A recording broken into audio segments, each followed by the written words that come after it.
सारे engineering students के लिए एनआईआरएफ रैंकिंग एक इम्पोर्टेंट फैक्टर बनता है कॉलेज डिसाइड करने के लिए। बट ये इकलौता एक ही डिसाइडिंग फैक्टर नहीं होना चाहिए कि अगर किसी कॉलेज का एनआईआरएफ रैंकिंग बहुत ज़्यादा है तो फिर आप कॉलेज डिसाइड कर लो और फाइनल कर लो। किसी का अगर कम है तो फिर आप उसको मत करो। ये बस एक फैक्टर है, इसके अलावा भी काफ़ी सारे फैक्टर्स होते हैं जिसको आपको कंसिडर करके कॉलेज चूज करना चाहिए।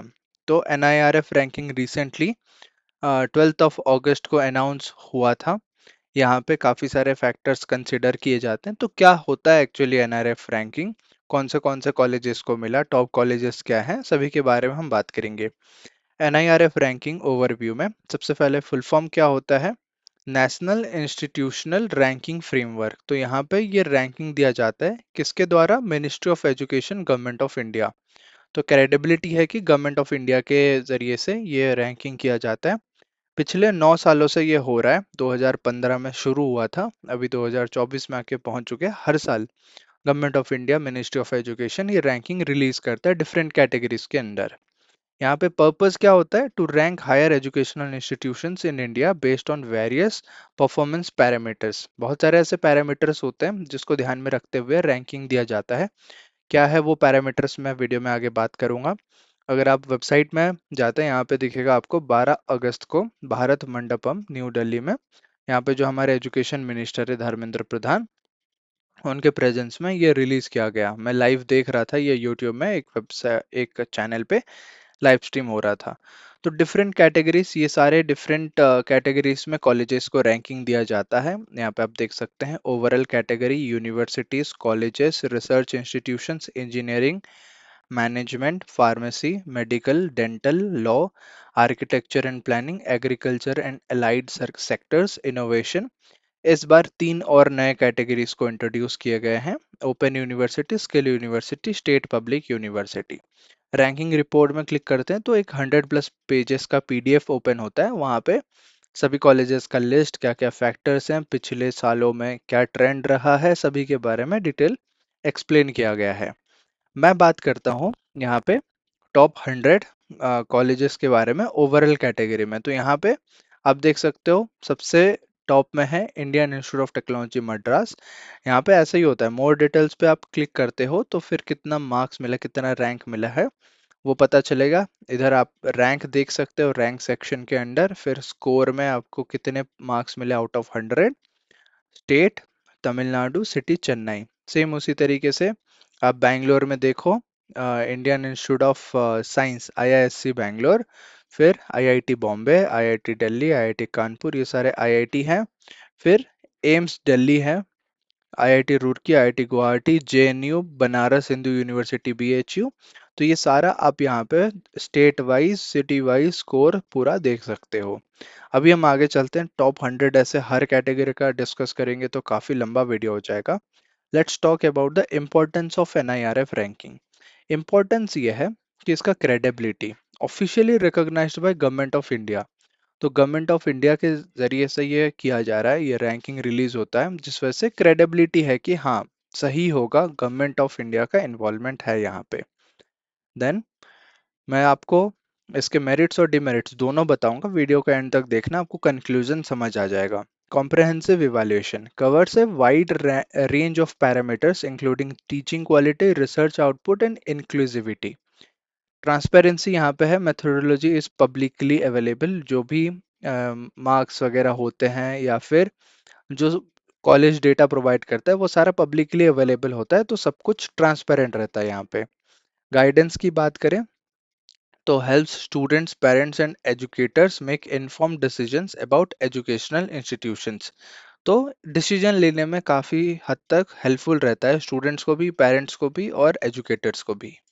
तो यहाँ पे गाइडेंस तो मिल ही जाएगा स्टूडेंट्स को और पेरेंट्स को और एजुकेटर्स को। इसके अलावा अगर हम लोग आगे बात करें तो क्या पैरामीटर्स होते हैं, किन पैरामीटर्स में मार्किंग दिया जाता है इन कॉलेजेस को, उसके बारे में समझते हैं। और डिस्ट्रीब्यूशन क्या रहता है, कितने मार्क्स में से सारा दिया जाता है।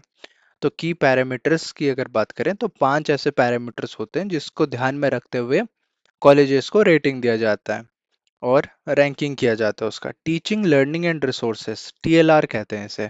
एक कॉलेज का मैं आपको लाइव डेटा भी दिखाऊंगा जो हर कॉलेजेस के लिए ऐसे कॉलेज सबमिट करता है और वो ओपनली अवेलेबल होता है पब्लिकली।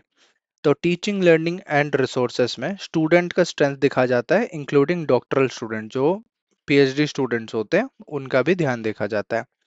फैकल्टी स्टूडेंट रेशियो कितना होता है, मतलब एक स्टूडेंट कितने फैकल्टी, मतलब पर फैकल्टी कितने स्टूडेंट्स होते हैं, वो होता है फैकल्टी स्टूडेंट रेशियो। सपोज 16:1 है तो फिर 16 स्टूडेंट्स के लिए एक faculty. Then faculty qualifications and experience भी देखा जाता है, कितने पीएचडी हैं, कितने मास्टर्स है। फाइनेंशियल रिसोर्सेज एंड यूटिलाइजेशन, कितना क्या रिसोर्सेज को यूटिलाइज किया गया, कितने खर्च हुए, बिल्डिंग रिनोवेशन, सैलरी कितने पैसे में दिए गए, सब कुछ। Then research and professional practice, RPC कहते हैं इसे, publications and quality of publications. Then patents and intellectual property rights. Then research projects and professional practices. ये तीन चीजें आता है रिसर्च एंड प्रोफेशनल प्रैक्टिसेस के under. Then graduation outcomes GO में प्लेसमेंट्स एंड हायर स्टडीज, कितने स्टूडेंट्स के placement हुए, कितने पैकेज में हुए, मीडियन सैलरी क्या है उन ग्रेजुएट्स का, कितने लोग हायर स्टडीज में जा रहे हैं उस कॉलेज से, यूनिवर्सिटी एग्जामिनेशन परफॉर्मेंस कैसा है, पीएचडी स्टूडेंट्स कितने ग्रेजुएट हुए, वो सब कुछ। देन फोर्थ जो पॉइंट है आउटरीच एंड इंक्लूसिविटी, यहाँ पे diversity of students other states और कंट्रीज से कितने हैं, women students and faculty percentage कितना है वुमेन के लिए particularly, economically and socially challenge students कितने हैं, facilities for physically challenge students, क्या क्या फैसिलिटीज हैं, जैसे व्हील चेयर के लिए through out the campus wheel chair का क्या फैसिलिटी है। देन परसेप्शन में peer perception, employers and academics, public perception through service किया जाता है कि क्या परसेप्शन है इस कॉलेज को लेके। Then competence of graduates in employment and further studies. तो ये आप ओवरऑल डिस्ट्रीब्यूशन देख सकते हो, 30-30% रहता है जो टीचिंग लर्निंग रिसोर्सेस और यहाँ पे रिसर्च एंड प्रोफेशनल प्रैक्टिस। फिर 20% रहता है ग्रेजुएशन आउटकम्स।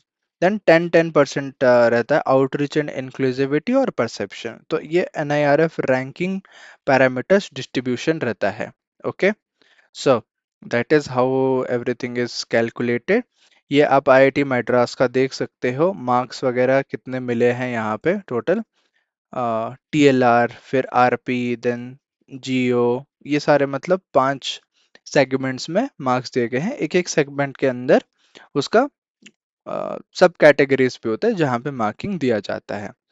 सो मार्किंग के बेसिस में आप यहाँ पे देख सकते हो, आईआईटी मद्रास का मैंने यहाँ पे डाउनलोड किया, ये पूरा डेटा पब्लिकली अवेलेबल होता है। सो बेस्ड ऑन दिस यहाँ पे आप देखो कितने स्टूडेंट्स इनटेक हुए हैं और टोटल एक्चुअल स्ट्रेंथ कितना है अंडर ग्रेजुएट में, पोस्ट ग्रेजुएट में, देन 5 इयर्स प्रोग्राम्स में कितना सैलरी दिया गया है। यहाँ पे देखो लाइब्रेरीज के लिए कितना खर्चा किया गया, अमाउंट्स यूटिलाइज्ड, फिर सैलरीज के लिए 526 करोड़ रुपीस पूरा एकेडमिक ईयर में। तो सब कुछ डेटा यहाँ पे हमें पब्लिकली अवेलेबल होता है।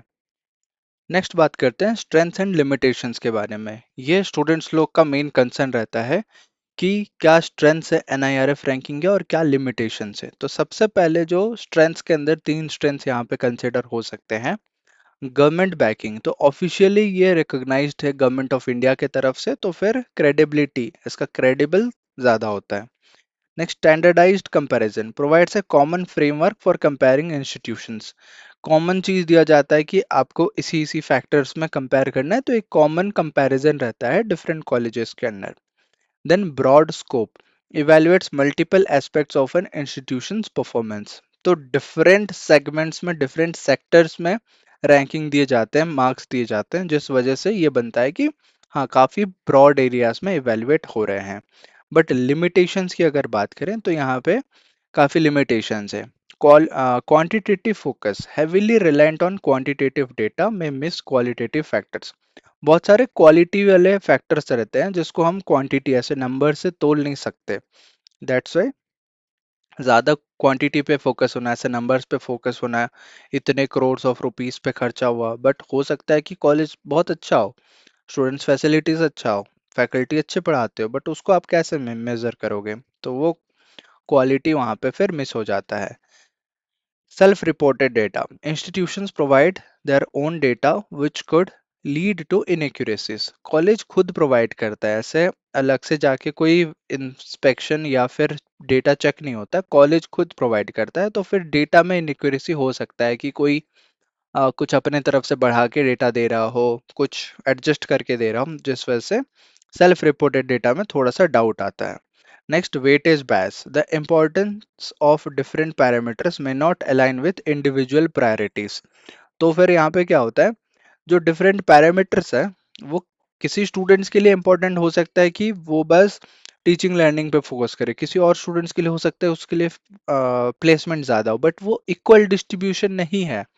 प्लेसमेंट को कम दिया गया है बट टीचिंग लर्निंग को ज़्यादा दिया गया है, तो वो थोड़ा सा बायस आ सकता है।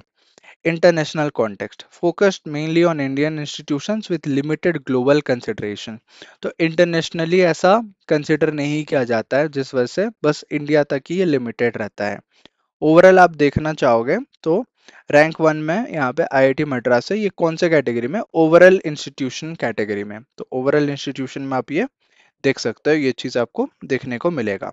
इसके अलावा बाकी बात करें, रैंक 2 में आईआईएससी बैंगलोर है, रैंक 3 में IIT Bombay, then rank 4 IIT Delhi, rank 5 IIT Kanpur, 6 में जेएनयू दिल्ली, 7 में एम्स दिल्ली, 8 में आईआईटी रुड़की, 9th में आईआईटी गुवाहाटी, और अच्छा 6 यहाँ पे मिस हो गया, ये 6 ये शायद कुछ गलत है, 9 10 होगा ऐसा। तो ऑफिशियली हमें दोबारा चेक कर सकते हैं, हम ये देख सकते हैं। ठीक है। नेक्स्ट, इसके अलावा अगर हम बात करें बेस्ट यूनिवर्सिटीज इन इंडिया में, यूनिवर्सिटी वाइज अगर रैंकिंग देखें तो आईआईएससी बैंगलोर एक नंबर पे है, 2 में जेएनयू दिल्ली, 3 में जेएमआई दिल्ली। तो ऐसे करके ये सारा डिस्ट्रीब्यूशन है। कंक्लूजन, हम यहाँ से कंक्लूजन ये निकाल सकते हैं कि utility, NIRF rankings are a useful tool for accessing and comparing higher educational institutions in India, but should be used alongside other factors for a complete evaluation. बस इसी पे डिपेंड नहीं होना चाहिए, आपको दूसरे फैक्टर्स को भी देखना चाहिए। इसको एक पैरामीटर जैसा लेना चाहिए कि हाँ चलो ठीक है, NIRF रैंकिंग एक फैक्टर है, but this should not be final decision making. तो डिसीजन मेकिंग में कंसिडर कैंपस विजिट्स, कैंपस को आप विजिट करके भी देखो, एलुमनाई फीडबैक, जो लोग पास हो चुके हैं उनके फीडबैक्स को भी कंसिडर करो, and specific programme strengths in addition to ranking.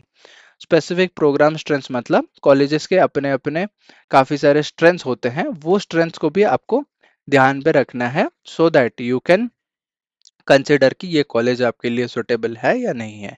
I hope ये वीडियो आपको हेल्पफुल लगा होगा। जल्दी से वीडियो को लाइक कर लीजिए, चैनल पे पहली बार आए तो प्लीज़ चैनल को सब्सक्राइब कर लीजिए। मिलते हैं अगले वीडियो में, तब तक keep learning, keep exploring and keep smiling. Thank you so much.